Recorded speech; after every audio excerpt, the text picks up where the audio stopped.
અંકલેશ્વરમાં ભાજપની સાયન્સ પ્રક્રિયા સ્થાનિક સ્વરાજ્યની ચૂંટણીમાં નિરીક્ષકોએ દાવેદારોને સાંભળ્યા.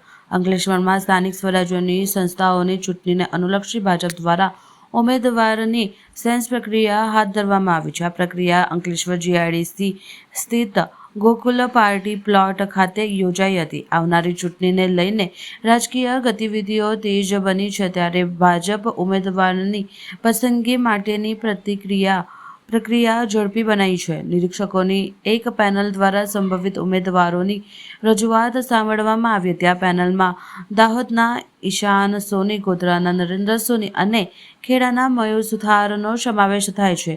નિરીક્ષક મંડળ 1 એપ્રિલ અંકલેશ્વર નગરપાલિકા તેમજ ઝઘડિયા, વાલિયા અને નેત્રંગ તાલુકાના દાવેદારોએ અલગ અલગ સાંભળ્યા હતા, જ્યારે બીજી એપ્રિલે અંકલેશ્વર અને હાંસોડ તાલુકાના ઉમેદવારોની સાયન્સ બીજા દિવસે લેવાશે. દાવેદારોએ પોતાની કામગીરી, લોકપ્રિયતા અને જીવતાની સંભાવનાઓ અંગે વિગતવાર રજૂઆત કરી હતી. નિરીક્ષકો દ્વારા તમામ દાવેદારોના નામો અને અભિપ્રાય પ્રદેશ કક્ષાએ મોકલવામાં આવશે, જેના આધારે અંતિમ ઉમેદવારોની પસંદગી કરવામાં આવશે.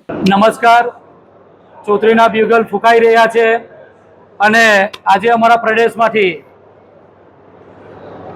અમારા નિરીક્ષક શ્રી ઈશાનભાઈ સોની દાહોદથી, મયુરભાઈ સુથાર ખેડાથી અને નરેન્દ્રભાઈ સોની ગોધરાથી જેઓ સાયન્સ પ્રક્રિયા લેવા માટે અહીંયા આવ્યા છે. આજે જણાવતા ખૂબ આનંદ અને હર્ષોલ્લાસ સાથે આપના માધ્યમથી જણાવીએ છીએ કે આજે સાયન્સની પ્રક્રિયા ચાલુ છે અને એમાં સૌ પ્રથમ ઝઘડિયા મંડળ, ત્યારબાદ નેત્રંગ, વાલિયા અને અંકલેશ્વર શહેરની આજે સાયન્સ પ્રક્રિયા રાખેલ છે.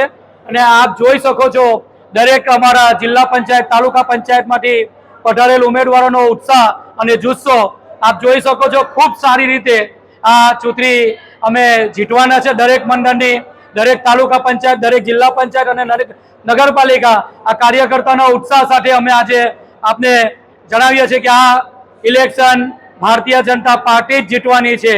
એની સાથે સાથે આજે જેટલા પણ ઉમેદવારો આવ્યા છે, સૌ ઉમેદવારોને શુભેચ્છા. અને જેમ પાર્ટીની ગાઈડલાઈન છે કે ઉમેદવારો ઘણા હશે પણ કોઈ એક ઉમેદવારને તાલુકામાં, જિલ્લામાં સમાવેશ થશે અને એ જ કાર્યકર્તાને, ઉમેદવારોના જોશ એમની જોડે ચર્ચા થઈ પ્રમાણે કે પાર્ટી જેને ટિકિટ આપે એને બધા પાછા સાથે કામે લગીશું. અને એક પ્રણાલી છે કે ટિકિટ માંગવાનો હક બધાનો છે, પછી પાર્ટીનો નિર્ણય, સર્વ નિર્ણય આવશે એ બધા પ્રેમથી વધાવીશું. અને કટિબદ્ધતા સાથે દરેક તાલુકા પંચાયત, દરેક જિલ્લા પંચાયતના સદસ્ય, નગરપાલિકાના સદસ્ય ભારતીય જનતા પાર્ટીના જીતે એના માટે કમર અને ખંભેથી ખંભા મિલાવીને કામ કરીશું. અને આટલું જ કહી મારી વારીને વિરમું છું. ભારત માતા કી જય. વંદે માતરમ.